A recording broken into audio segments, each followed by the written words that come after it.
If someone were to ask me which TV shows from the past decade sucked the most, among others, I might tell them Malcolm in the Middle, airing from 2000 to 2006. No sitcom fails harder in its attempt to appeal to their demographic. And no other sitcom is more retarded and derivative in plot structure and character writing. The show is pretty much a Fox rehash of Home Improvement, airing 7 months after that show's series finale. Fuck Home Improvement, by the way. That show can piss off to another galaxy and bore some other alternate life forms. The premise of the show is very stupid, but then again, most television sitcoms rarely have a premise. The show is about a 12-year-old named Malcolm who one day is sent out of his class with red paint all over his ass to go take an IQ test, to which he scores a whopping 165, which is 5 points higher than Albert Einstein's recorded IQ. Because of this, the school removes him from the standard curriculum and places him in some advanced curriculum room outside the rest of the school. Malcolm pisses and moans about this, because from that point on, he is amongst the school nerds, and therefore, he thinks he is no longer viewed as normal. So, I was roughly 2 years younger than the age of Malcolm's character when this show started, and this is not how the geniuses or academically enriched students from where I lived and went to school with were perceived during this time period. The nerds in the show are blaring stereotypes, given some of the ridiculously unfashionable clothing they were given by the show's crew. The characters of the show are either batshit annoying, pointless, or completely unfunny, regardless of the writer's intent. For example, Malcolm, portrayed by Frankie Muniz, was oftentimes way too whiny. There's always breakaways during dialogue scenes or breakaways at the beginning of every episode that has him speaking directly into the camera that both narrate and provide aside thoughts supplemental to the main dialogue. It's just like the Bernie Mac show, except not illiterate. This could be the only tolerable moment of the show, although nothing of what Malcolm says has ever made me laugh or crack so much as a sly grin.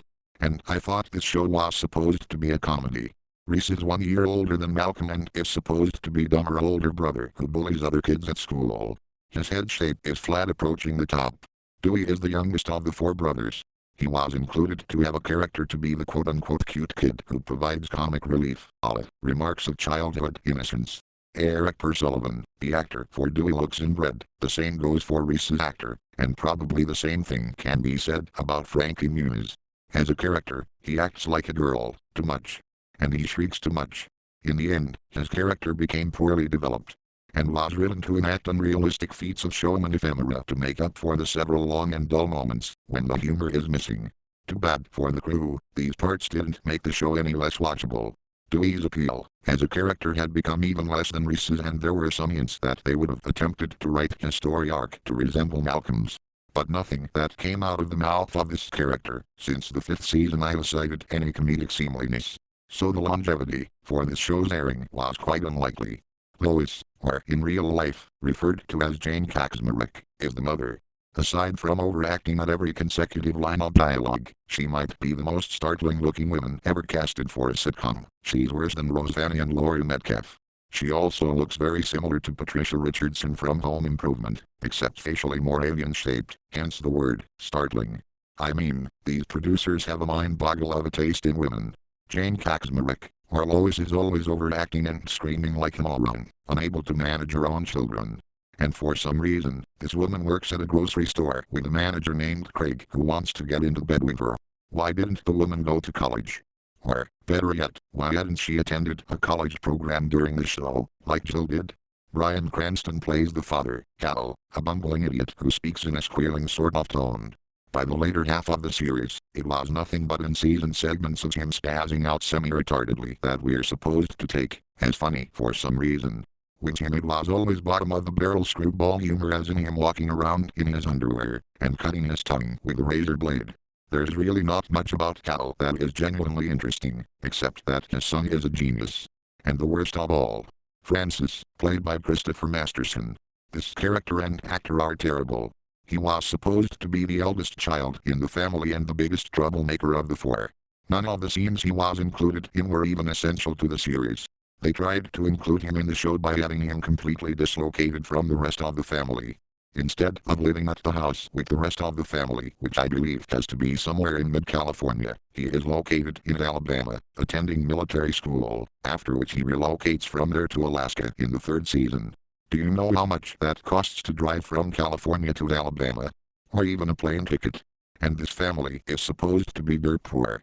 The segments in Alaska only lasted until season 4, when he relocated, once again, to a cattle ranch somewhere in the southwest region of the United States, or maybe Canada. I don't really fucking know. This show never reveals anything about where they are fucking located. They never even revealed the last name of the family, because the oh-so enigmatic writers for this show are as dorky as several of the plot devices for the episode's side plots. I digress. Back to Francis. Some of the scenes in Alaska may have been better than the scenes at the military school, but all the potential was tossed into a needle receptacle by this move. I don't even recall Francis making an appearance in the last 2 seasons, because it dawned in them that his character was completely useless. I promise you, there was not one moment with Francis that made me even crack a grin. He was an annoying little fuck and Lois probably should have killed him. The segments in the ranch were downright the most boring sequences in a sitcom for both the 2000s and 1990s. For some reason, they thought giving the ranch owners German or French accents would make it more funny. Are these writers, let's see. Autism spectrum children from the holler? That's the sense of humor that an idiot has. None of the segments with Francis ever prevent his worthiness as a character. At least the native Alaskan girl he married out of nowhere is actually very hot. As I recall. Up until 2003, nobody watched this show at all, because all the plot and character writing reflected the people of America, particularly males, in an overly cartoon, boyish tone. All poor try-hard portrayals of American male adrenaline. To think they had this shit on Fox. It really was better suited to have aired in either Disney Channel or Nick at Night, since Frankie Muniz's popularity was making waves among youth, shortly after the show's premiere. I recall not even viewing any episodes from season 6 or 7 in whole because of how boring the writing had become. It was both boring and ineffectual. The tones somehow didn't mesh together correctly, and I can't say that it's because of age. Not to mention some of the clothing choices made by the crew. Perhaps the only good quality about this show is that they would sometimes have a decent song playing as background music out of an assortment of random episodes. But it's during those moments, when music is playing, that there isn't any dialogue, and in place of the dialogue a reel of the characters doing things that would otherwise be behind the scenes. It's all style and no substance. No part of the premise ever constituted a long-standing for the show. Funny how it ended with Malcolm graduating and being admitted to Harvard University, yet they showed him in a janitor's uniform skipping to class. To clarify, this was so he could pay for his attendance of the university. Why this? What kind of person laughs about that? A joke like that could work on an animated show like The Simpsons or Family Guy, or better yet, South Park. Seeing a real body, Malcolm, assimilate to a near disheartening compromise and in a considerably embarrassing dilemma, as described, is such an overkill execution of their core comedic devices.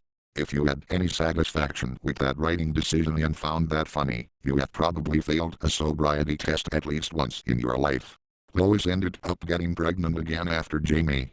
Lol, are you fucking kidding me? Watching a bunch of unfashionably dressed people destroy their own hope doesn't strike me as entertaining. At least on other shows, like Friends, it looked as though they were accomplishing things. The finale was actually the pinnacle of the wretch. It goes beyond ridiculous and makes a traverse into TV propaganda. It's just as they are about to go to Malcolm and Dewey's high school for graduation that everyone in the car gets drenched with raw sewage from a prank that Reese was responsible for. Without Lois screaming herself into an aortic aneurysm, O'Kelly instead, she is scripted to give a dramatic speech to Malcolm, saying that she demands that he attends Harvard University instead of going to work for a computer development company that would grant him a 1% income. She proceeds to tell him that she wants him to become president in order to have a leader who quote-unquote understands the lower class who have been cheated by the rich for thousands of years. It's awfully transparent in its preachiness. But that doesn't not make this whole scene a fecal oasis, as was shown on original airings. Despite the episodes leading up to it, many of which I didn't watch, because the show production started looking like a grey washout, like the old McDonald's chicken nuggets, this ending is pretty damn abrupt. It's only reflective of the low value of this whole series. It could only ever appeal to children, despite many scenes of physical violence. Coming in second to the Bernie Mac show, this was the worst sitcom in Fox from the last decade.